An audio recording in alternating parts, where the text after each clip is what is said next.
Welcome back to our Vantage Hospice podcast. Today we have with us Ms. Angelica, who is our volunteer coordinator. Mhm. So we are going to learn a little bit about the volunteer program, kind of the requirements, the background, and why it's important in hospice.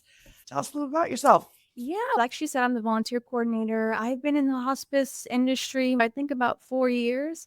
I started off as a hospice volunteer at another agency during my time at Sam Houston. And then that kind of progressed into an internship for the volunteer coordinator. And then I graduated in 2022 and I was presented this wonderful opportunity to come here to Vantage and get the volunteer program back up and running from COVID Oh yeah, times after COVID. they were closed for some time, and it's been great. It's been a great experience. I love what I do. It's a little bit of everything. I get to work with volunteers, but I still get to work with patients and their families and even the community. So it's a great role. Awesome. Yeah. So what is it about hospice that you love or that drew you to hospice? Really, it all started, I want to say, when my grandma was diagnosed with cancer. It kind of went downhill pretty fast. And that was really when I first got introduced to hospice. I didn't know too much about it. We really just utilized the nursing staff and aid. We didn't have to use volunteers due to our family size and always having somebody around. But it got me thinking, not every family is blessed to have that opportunity when it comes to having people around and having those resources. So I thought, why not give it a shot? And it's been great. I enjoy it. I love being able to be there for people at this stage of their life and provide resources to them and their family. Awesome.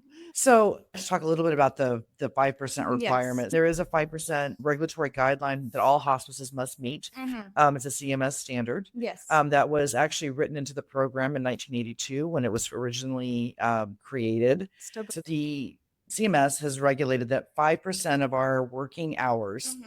are patient care Hours. Yeah. hours. So it's a cost savings measure for the hospice. Hmm. But it's a requirement from CMS. So that's pretty much the 5% rule. And as Angelica just told me earlier in the beginning, it Mhm. was before it became a benefit. Mhm. The staff of the hospice were actually volunteers, Volunteers. which Yep. I did not realize. So Yeah. It started off as they were volunteers, and then eventually it kind of progressed into this whole agency, and then hospice took off. And I feel ever since then, hospice has been a thing, and it still continues to be a thing in people's lives, and it continues to grow. There's a lot of people who still aren't aware of hospice and absolutely. their goals and resources, and so we're just here to spread the word. So volunteers obviously are vitally important, and CMS, our governing body or Mhm. our accrediting body, actually they believe that as well. They believe in it so much that they put it into the conditions of participation, and every hospice that is receiving any Medicare funding has to have this 5%. Mhm. So it's really a testament to how important Oh, yes. volunteers are to the hospice movement. Yeah, yeah, and volunteers can do anything. Here at Vantage, we have wonderful opportunities when it comes to being a volunteer. We kind of separate it into direct and indirect. Okay. When it comes to direct opportunities, that really involves being involved with patients and their families, providing companionship. You can do caregiver relief. You can volunteer at facilities, help out the community, do marketing. When it comes to indirect opportunities, that would involve not having face-to-face contact with patients. And so you're still making a difference in the background. So that might include like office tasks, administrative, recruitment for the volunteer team to always spread the word and get our resources out there. And even now here at Vantage, we have a wonderful flower program that is involved with, we get wonderful flower donations from florists in the area. And this just kind of allows us to share those flowers with our families and their our patients, and it's a great opportunity. Awesome. Yeah. Let's go back to the direct and Mhm. indirect, mainly the direct. Yeah. Because I know a lot. I mean, if I was not a experienced healthcare provider, I may be nervous Mhm. wanting to go and sit with or be with a hospice patient. Mhm. So what type of things do they do direct that you're not gonna be lifting a patient or No. turning a patient or changing a patient Yeah. or anything along those lines? So what type of stuff do they do Yeah, there? just to set the record. So, of course, a volunteer cannot do anything licensed staff would do. So, anything that a nurse or CNA would do, you're legally not able to do that. So, this would pretty much include providing companionship, like I mentioned. So, an example would be you have a patient at a facility. Maybe the social worker or chaplain felt that this patient could really benefit for some social visits. For example, let's say the patient might have an injury and they're not able to attend the activities that the facility might offer. So what they'll do is they'll put in an order for a volunteer. I will reach out to see if there's any volunteers in that area. I will assign a volunteer to that patient and I'll meet with you for the first time. And then we'll kind of introduce ourselves to the patient and I'll just kind of guide you through that process. You would provide companionship. So you might want to watch TV with the patient. For example, I have patients who like watching their soap operas. Oh, yes. And very big on that. So we've had a few volunteers who might visit on a Tuesday at 11 a.m. and that's when the soaps come on and they'll watch that for an hour or two. Bingo, games, coloring, or really just sitting down and talking to patients. A conversation goes a long way. For example, I think a couple weeks ago, I was introducing a volunteer to a patient and we were in the dining area. And in that moment, we were talking, and I guess our voices kind of carry. At that time, we don't really realize. But as we were saying goodbyes to our patient, one of the other residents at the facility who was in the dining area, the volunteer walking away, and she thanked us for visiting, even though we didn't interact with her. She was just happy to listen to the conversation we were having. We were all laughing. And so I guess for her to see that, even then made a difference. Oh, absolutely. Yeah. I think especially at this time of year, it is Oh. close to the holidays Mhm. and being present and being able to be Yeah. there, maybe read or sing Christmas carols or Yep. whatever type of interactions that we can think of that will Yeah. help brighten someone's day because nursing homes can be kind of lonely sometimes. Yes, most definitely. If you don't get that interaction from your family at a facility, maybe you have family that live outside the state or don't live in the city, can't visit as often. The patients might kind of see the same face every day, whether it's the staff at the facility, whether it's the staff that are Exactly. assigned through hospice. Just a new face goes a long way. It makes such a big difference. Oh, absolutely. Yeah. So indirect, I think there are a lot of things that go on behind the scenes that people may not Mhm. understand, like endless filing, of course. Yes. There's labels that have to be printed. Yep. There's a bereavement program and mailings that have to go out. So there's a lot of opportunities for you if you don't want to be, if you don't feel comfortable being Yeah. one-on-one with a patient. It's a really great opportunity. Yes. And again, it's not, I know that volunteering, a lot of people think that it's like for older retired people. It's not. No. So Yeah. if you've got a high school student or Mhm. a college student that's looking to get some extra that need Oh, volunteer yeah. hours, we are always looking for those people Oh, to come yeah. and help with. Again, you don't have to do patient care if you don't want to or be involved with the patient. Yeah. So how do you become a volunteer if you want to become one? So our volunteers go through the same exact process as our employees. So this would include, so you could reach out to me through my email. We also have postings on Volunteer Match and Volunteer Houston, and that will kind of link you right to my email. And you'll fill out an application. I'll reach out to you with some questions to kind of get more information on what you're interested in, what area are you part of.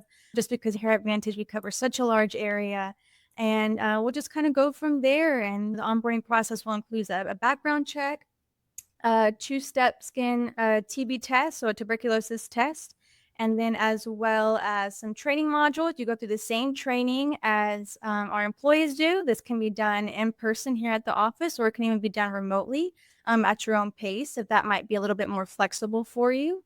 And then once that's complete, like I mentioned earlier, you do some onboarding paperwork, and then I will meet you for your first visit, whether it's at a facility or the patient's home, introduce you to whoever may be around, either show you around the facility, kind of give you some pointers on when it comes to visit notes, when it comes to what might be a good schedule. We kind of try to tell you to stick to your routine for the patients, just to kind of build a routine. We're flexible here. We do understand things might get in the way. Maybe you have a full-time job on the side. Maybe you have kids. You can volunteer during the week or weekend. So we're very flexible.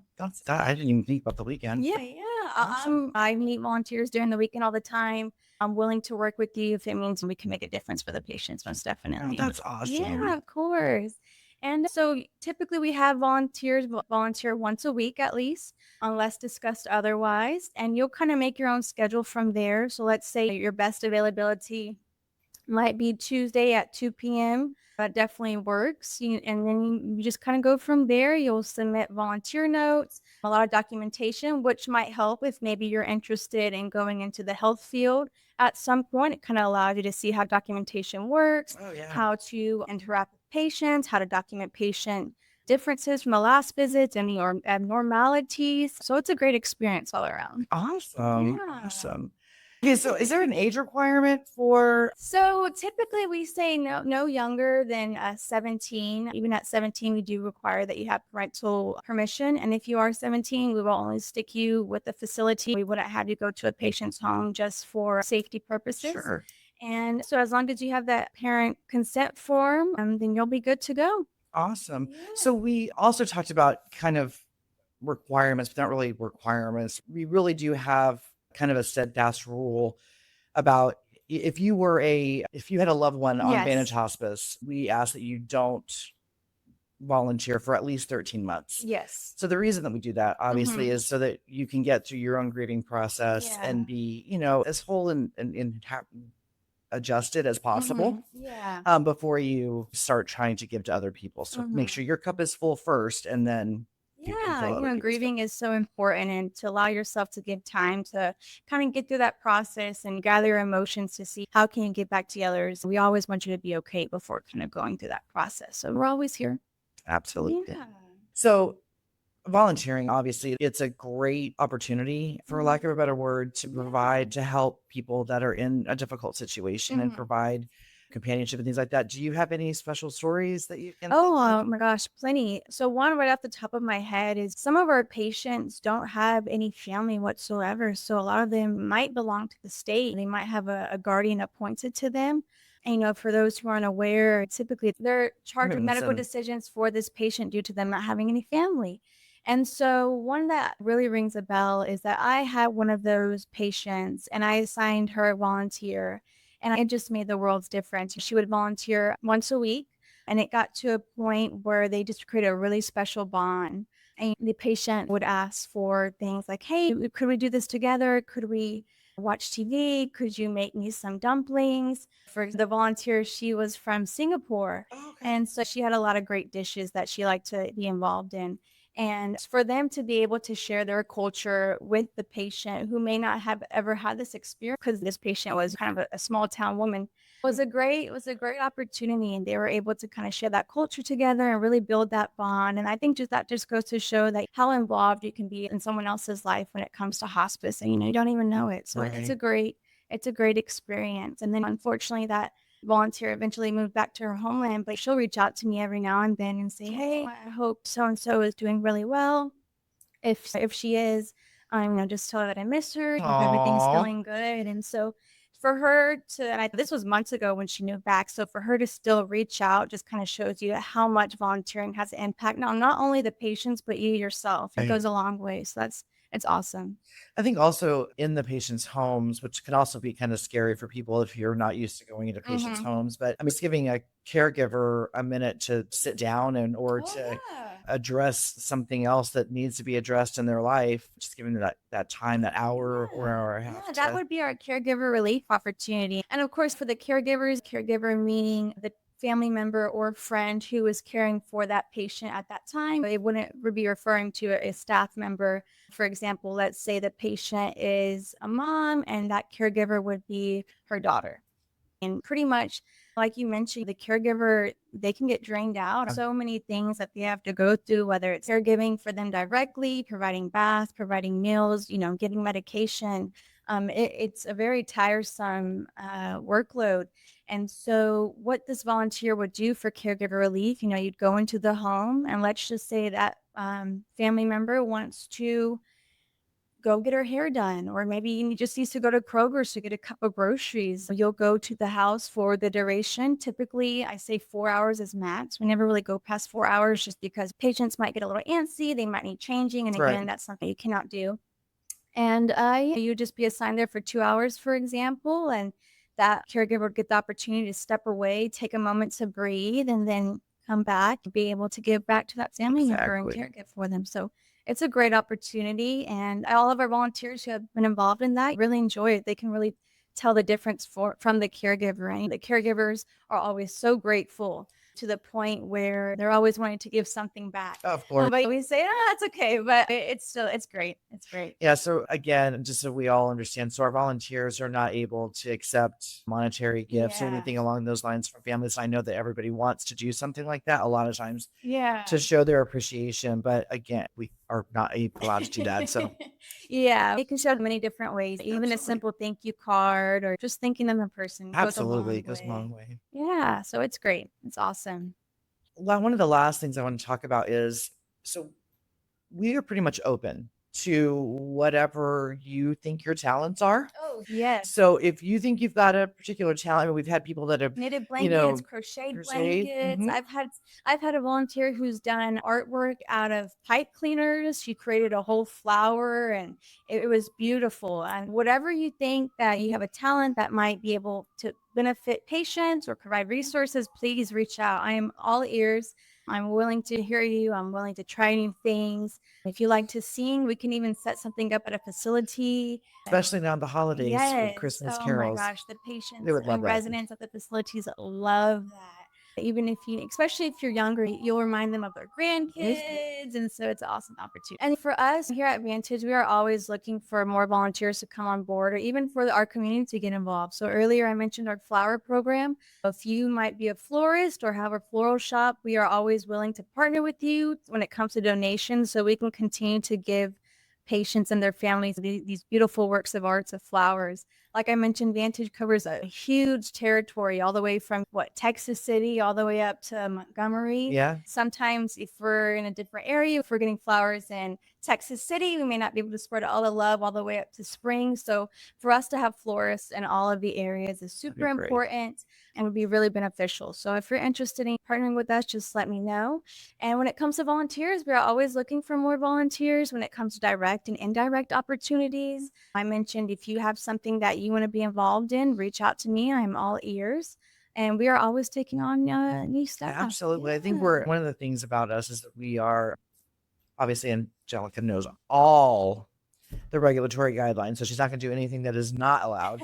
But again, there's very few things. If there's something that you really are interested in, please Yeah. reach out, and Yeah. we'll do everything in our power to get you either with that patient, that type of patient, or in that type of situation that can help you as well as our Yeah. staff and patients. Yeah, and I'm even if maybe that's something that we may not be able to move forward with, I'm always willing to provide resources to our community and inform you about opportunities in our community. So even if it's not something that has to do with Vantage, I'm always willing to give advice and kind of show you how to get to where you're going. And I've been in the position of being a college student and just Oh, yeah, kind that's rough. of guiding myself on where to go in the health industry, where do I go from here. So I'm all ears and I'm willing to give advice. All right. I just wanted to thank you because, again, you're an awesome Oh, volunteer thank you so coordinator. We are much. so blessed to have you with us. So again, she's great. Yeah, the So pleasure's all mine. I enjoy what I do. I love what I do. And we're excited for 2025. absolutely.